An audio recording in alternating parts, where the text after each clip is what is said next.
வணக்கம் நண்பர்களே. நான் Manikandan. This is Mani's travels with hope. இது மாதிரி தொடர்ந்து பல வீடியோக்கள் வரப்போது. அதுக்கு நீங்கள் செய்ய வேண்டியது எல்லாம் நம்ம சேனலை சப்ஸ்கிரைப் பண்ணி ஆதரவு கொடுக்க வேண்டியது மட்டும்தான். இன்னைக்கு இந்த வீடியோவில் ஒரு முக்கியமான விஷயம் பற்றி தான் பார்க்க போகிறோம். இப்போ இரட்டை பாதை பணிகளுக்கு பல்வேறு பகுதிகளில் ஒப்புதல் அப்படிங்கிறது கொடுக்கப்பட்டு விட்டது. ஆனால் ஒரு பகுதிக்கு இன்ன வரைக்குமே ஒப்புதல் அப்படிங்கிறது கிடைக்காம தான் இருக்கு. அது எந்த பகுதி அப்படின்னா, தஞ்சாவூர்ல இருந்து விழுப்புரம் வரைக்கும் இருக்கக்கூடிய அந்த பாதை.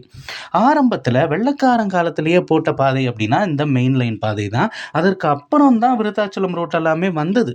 ஆனால் இந்த பாதை இன்னைக்கு வரைக்குமே சிங்கிள் லைனாக மட்டும்தான் இருக்கிறது. தஞ்சாவூர்ல இருந்து கும்பகோணம், மயிலாடுதுறை, சிதம்பரம், கடலூர் வழியாக விழுப்புரம் வரைக்கும் இருக்கக்கூடிய அந்த பாதை.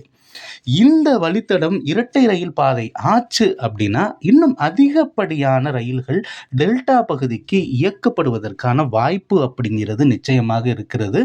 இதற்கான ஒப்புதலை முதல்ல வழங்கணும். வழங்கி அதற்கான பணிகள் எல்லாமே தொடங்கி நிச்சயமாக 2030க்குள்ள இந்த பாதை வரணும் அப்படிங்கிற கோரிக்கை இருக்கிறது. இப்போது ஒப்புதல் தந்த திட்டத்துக்கு எல்லாமே 2030க்குள்ள முடிக்கணும் அப்படின்னு சொல்லியிருக்காங்க. அது முடிகிறது ரயில்வேவின் கையிலையும் அரசாங்கத்தின் கையிலையும் தான் இருக்கு. அதே மாதிரி இந்த திட்டத்துக்கும் ஒப்புதல் தந்தாங்க அப்படின்னா டெல்டா பகுதி மக்களுக்கு அது மிகப்பெரிய மகிழ்ச்சியான செய்தியாக இருக்கும். இந்த மகிழ்ச்சியான செய்தியை எதிர்பார்த்து டெல்டா பகுதி மக்கள் காத்திருக்கிறார்கள். ரயில்வே நிர்வாகம் என்ன சொல்ல போகுது அப்படிங்கிறத நம்ம நிச்சயமாக வெயிட் பண்ணி தான் பார்க்கணும். இந்த வீடியோவில் நான் கொடுத்த தகவல்கள் உங்களுக்கு போதுமானதாகவும் அதே நேரத்தில் பயனுள்ளதாகவும் இருந்திருக்கும் அப்படிங்கிற நம்பிக்கை எனக்கு இருக்கிறது. இந்த தகவல்கள் நம்முடைய நண்பர்கள் அனைவரையும் சென்று சேர வேண்டும். அதுக்கு நீங்கள் செய்ய வேண்டியது வெரி சிம்பிள். இந்த வீடியோவை ஷேர் பண்ண வேண்டியது மட்டும்தான்.